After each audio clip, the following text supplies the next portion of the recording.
مفتی صاحب عمرے پر جانے کا طریقہ اور احکامات بیان فرما دیں.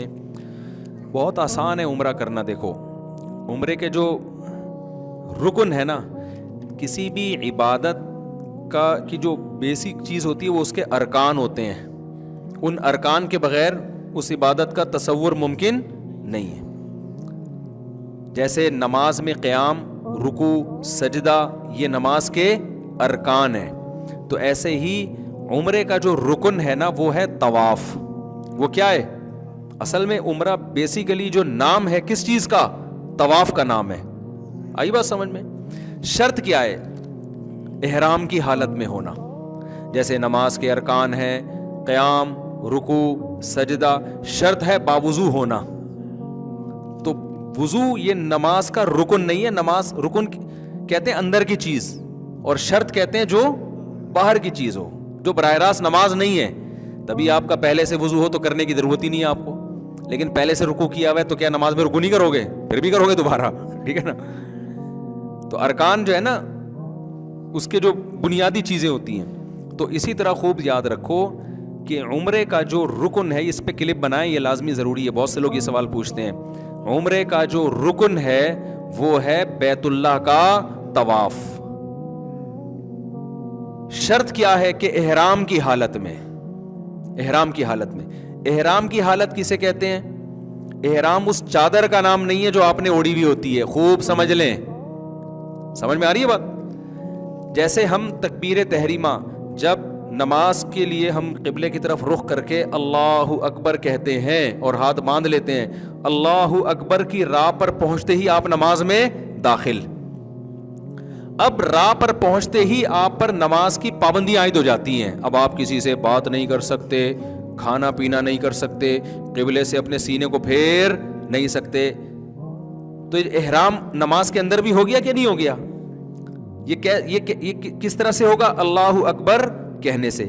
تو اسی طرح یاد رکھو عمرے میں جب احرام میں داخل ہوتے ہیں یا حج میں بھی, تو اس کا طریقہ یہ ہے کہ لبیک اللہم لبیک لا شریک لک لبیک ان الحمد والنعمت لک والملک لا شریک لک. یہ الفاظ کہے جائیں عمرے کی نیت یا حج کی نیت سے. حج کی نیت ہے تو اللہم انی ارید الحج, اے اللہ میں حج کا ارادہ کرتا ہوں, فتقبلہ منی ویسرہ لی. اردو میں کہہ دیں, اس کو قبول بھی کر اور آسان بھی کر, اردو میں بھی کہہ دیں. تو یہ الفاظ کہتے ہی آپ احرام میں آ گئے, چاہے آپ نے پینٹ شرٹ پہنی ہوئی ہو, اس میں چادروں کا ہونا ضروری نہیں ہے. اور عمرے کی نیت سے کہے تو آپ عمرے کے احرام میں آ گئے, چاہے آپ حرم کے اندر ہوں یا حرم سے باہر ہوں, میقات کے اندر ہوں میقات سے باہر ہوں. اب احرام میں آنے کے بعد احرام کی پابندیاں شروع ہو جائیں گی. ان پابندیوں میں سے ایک پابندی ہے کہ سلا ہوا لباس نہیں پہن سکتے. اس لیے پہلے سے سلا ہوا لباس اتار لیا جاتا ہے, کیونکہ جب لبیک اللہم لبیک ختم کریں گے نا عمرے کی نیت سے, تو فوراً احرام میں تو آپ سلا ہوا لباس تو پہنا ہوا ہے نا آپ نے, تو گناہ ہوگا آپ کو. اس گناہ سے بچنے کے لیے کیا کیا جاتا ہے بھائی؟ سلا ہوا لباس پہلے اتارا جاتا ہے, احرام کی نیت بعد میں کی جاتی ہے. تو احرام نام ہے, احرام کی نیت سے تلبیہ پڑھنا. اس حالت میں جو آپ آ جاتے ہو نا, اس حالت کو احرام کی حالت کہا جاتا ہے. ان چادروں کو احرام نہیں کہا جاتا. وہ چادریں جو ہیں احرام کا حصہ ہیں, یعنی احرام کی پابندیوں میں سے ایک پابندی, اور وہ چادریں بھی نہیں ہیں. اصل حکم یہ ہے کہ سلا ہوا کپڑا نہیں پہننا. اب ظاہر ہے سلا ہوا کپڑا تو نہیں پہنیں گے, تو اب کیا کریں پھر؟ تو کچھ تو پہننا ہے نا. تو وہ جو کچھ پہننا ہے وہ احرام میں داخل نہیں ہے. وہ کچھ پہننا وہ اس کا شرم و حیا سے تعلق ہے. صحیح ہے نا, کہ بھائی سلا ہوا نہیں پہننا. یہی وجہ ہے, یہ میں اس لیے بتا رہا ہوں کہ بعض لوگ احرام باندھ کے واش روم جا رہے ہیں تو ان کو وہ چادریں اتارنی پڑتی ہیں. واش روم سے فون کر رہے ہوتے ہیں, مفتی صاحب میں احرام کی حالت میں ہوں, چادر اتار سکتا ہوں؟ تو میں ان سے پھر کہتا ہوں بھائی یہ چادر احرام نہیں ہے, یہ تو آپ اتار لیں چادر. یہ تو پہنی اس لیے جاتی ہے تاکہ لوگ آپ کے, صحیح ہے نا, اچھا نہیں ہے نا, یہ بری بات ہو جائے گی نا. خود سوچو, تنہائی میں بیٹھ کے کبھی غور کرنا میں کیا کہہ رہا ہوں. اچھی بات ہے یہ. تو جسم تو چھپانا ہے نا اپنا, تو اس کے لیے یہ کیا جاتا ہے. تو اس میں چادریں داخل نہیں ہیں. دوسری بات یہ کہ اس احرام, اگر آپ مکہ جا رہے ہیں کسی بھی نیت سے مکہ جا رہے ہیں، میقات سے باہر سے، جیسے کراچی سے، طائف سے، مدینہ سے، تو اسلام کا حکم یہ ہے کہ آپ میقات بغیر احرام کے کراس نہیں کر سکتے. تو وہ ایک الگ چیز ہے. وہ کیا ہے؟ اس کا عمرے سے تعلق نہیں ہے، بلکہ اس کا اس سے تعلق ہے کہ آپ نے عمرے کی نیت کر کے میقات میں احرام باندھا کیوں نہیں، آپ نے عمرہ کیا کیوں نہیں. تو عمرہ نہ کرنے کی وجہ سے آپ پہ دم واجب ہوتا ہے. تو اب اس کا عمرے سے براہ راست تعلق نہیں ہے، بلکہ وہ یہ ہے کہ مثال کے طور پر شریعت آپ کو حکم دے کہ فلاں وقت میں نماز پڑھو، نہیں پڑھے تو یہ سزا ہے آپ کی. تو اب جو بھی باہر سے آ رہا ہوتا ہے مکہ یا بیت اللہ مکہ جا رہا ہے کسی بھی کام سے، تو اسلام اس پر لازم کرتا ہے کہ آپ چونکہ مکہ اللہ کا شہر ہے، آپ اس پہ جا رہے ہو اور آپ ہو بھی مسلمان، تو یہ جو اللہ کی باؤنڈری ہے نا جس کو میقات کہا جاتا ہے، تو پہلے آپ نے جا کے عمرہ کرنا ہے اور احرام آپ کا شروع ہوگا میقات سے پہلے. یہ اگر آپ نے کراس کیا میقات تو بعد میں احرام تو مان لیا جائے گا، لیکن دم آپ پر واجب ہوگا کہ آپ نے کیوں یہ بغیر احرام کے کراس کیا. سمجھتے ہو کہ نہیں سمجھتے؟ اور جب حرم میں پہنچ گئے آپ، پھر دوبارہ عمرہ کرنا ہے تو پھر احرام باندھنے کے لیے ضروری ہے کہ کم سے کم مسجد عائشہ تک جائے. وہ افضل تو یہی ہے کہ پھر میقات سے باہر جائے، لیکن مسجد عائشہ سے کر لے گا تو بھی اس میں اختلاف ہے علماء کا. ہماری جو رائے ہے وہ اس کے مطابق ہم جواب دے رہے ہیں. تو خلاصہ میں جلدی سے سمیٹتا ہوں. عمرہ نام ہے بیت اللہ کے طواف کا، شرط کیا ہے کہ احرام کی حالت ہو.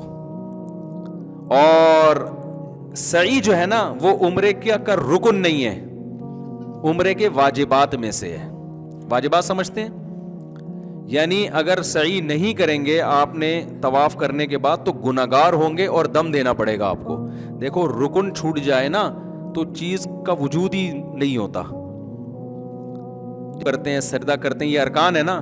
رکوع چھوٹ جائے، سجدہ چھوٹ جائے تو سجدہ سہو سے نماز نہیں ہوگی، کیونکہ نماز کا رکن ہی نہیں پایا جا رہا.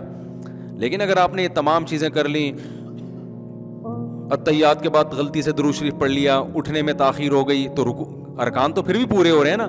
تو ان غلطیوں کی وجہ سے کیا لازم ہوگا؟ سجدہ سہو. تو جب آپ گئے احرام کی شرط پوری کر کے آپ نے بیت اللہ کا طواف کیا، اس طواف کے نتیجے میں آپ کا عمرہ ہو گیا. سعی یہ عمرے کے واجبات میں سے ہے. آپ اگر نہیں کریں گے تو گناہگار ہوں گے، لیکن عمرہ آپ کا ہو جائے گا، آپ پر دم واجب ہوگا. لیکن طواف ہی چھوڑ دیا آپ نے تو دم سے عمرہ نہیں ہو جائے گا، پھر تو کیا ہی نہیں آپ نے عمرہ. تو اس میں جو مرکزی حیثیت ہے وہ بیت اللہ کو ہے. آپ جو جاتے ہیں بیت اللہ کے طواف کرنے کے لیے جاتے ہیں. اصل میں حج کس کا نام ہے؟ حج میں 2 ارکان ہیں، عمرے میں کتنے ہیں؟ تو اس لیے کچھ بھی نہ ہونا تو آخری درجہ یہ کہ احرام باندھ کے طواف کر لے آدمی ہر قیمت پہ، بس عمرہ ہو گیا اس کا. باقی چیزوں کی تلافی دم سے ہو جائے گی، جانور ذبح کرنے سے. تو حج میں بھی یاد رکھو 2 کام حج کے ارکان میں سے ہیں، وہ نہیں ہوں گے تو حج نہیں ہوگا آپ کا. 2 کام کر لیے نا تو حج ہو گیا، باقی تمام چیزوں کی تلافی دم کے ذریعے ہو جائے گی. تو ایک ہے اس میں طواف زیارت جو بقرعید کے دنوں میں ہوتا ہے، سمجھتے ہو؟ حج اس کا نام ہے. یہ جو بقرعید کے دنوں میں، اس کے ٹائم بھی متعین ہے، وہ ٹائم بھی آپ آگے پیچھے نہیں کر سکتے. جیسے فرض نماز کا ٹائم متعین ہے نا، تو جو حج کا فرض طواف ہے اس کا بھی ٹائم شریعت میں متعین ہے. اور دوسرا رکن ہے وقوف عرفہ. عرفہ کے میدان میں 9 ذی الحجہ کو جا کے ٹھہرنا، اور شرط یہ ہے کہ احرام کی حالت ہو. اور یہ احرام کی حالت میں ہونا یہ وقوف عرفہ کے لیے شرط ہے، طواف زیارت کے لیے شرط نہیں ہے. تو 9 ذی الحجہ کو جو عرفات کے میدان میں چلا گیا احرام کی حالت میں، اور وہاں تھوڑی دیر بھی اسٹے کر لیا اس نے، یہاں تک کہ ہیلی کاپٹر سے بھی گزر گیا، کسی بھی طرح اس میدان کی محاذات میں آ گیا، اور پھر بقرعید والے دن اس نے 7 چکر بیت اللہ کے گرد لگا لیے، تو اس کا حج کیا ہو گیا؟ کمپلیٹ. باقی گناہ ہوگا اس کو کہ وقوف منی کیوں نہیں ہے اور سعی کیوں نہیں ہے، تو ان گناہ بھی ہوگا، اور اس کی تلافی کے لیے رمی کیوں نہیں کی اس نے. تو یہ ساری چیزیں کی تلافی کس کے ذریعے ہو جائے گی؟ دم کے ذریعے. اس لیے خوب سمجھ لو کہ اگر حج کا آپ احرام باندھ لو نا تو اب ہر قیمت پہ آپ نے وقوف عرفہ کرنا ہی کرنا ہے. اور جو لوگ طواف زیارت چھوڑ کے آ جاتے ہیں نا حج میں، فلائٹ نکل رہی ہے، تو یہ خوب سمجھ لیں کہ طواف زیارت میں احرام کی حالت تو ضروری نہیں ہے، لیکن جب تک طواف زیارت کوئی نہ کر لے اس وقت تک اس کی زوجہ اس کے لیے حلال نہیں ہوتی, اور عورت نے اگر کیا ہے تو وہ اپنے شوہر کے لیے حلال نہیں ہوتی. کتنے لوگ ہیں طواف زیارت چھوڑ کے آئے ہوئے ہوتے ہیں, ان کے بچے بھی پیدا ہو رہے ہیں یہاں پہ, تو یہ غلط ہے. تو وہ ہر قیمت پہ جا کے کیا کرنا پڑے گا؟ تو اس لیے طواف زیارت کو حج میں بہت فوکس کرنے کی ضرورت ہوتی ہے کہ بھائی یہ تو کرنا ہی کرنا ہے.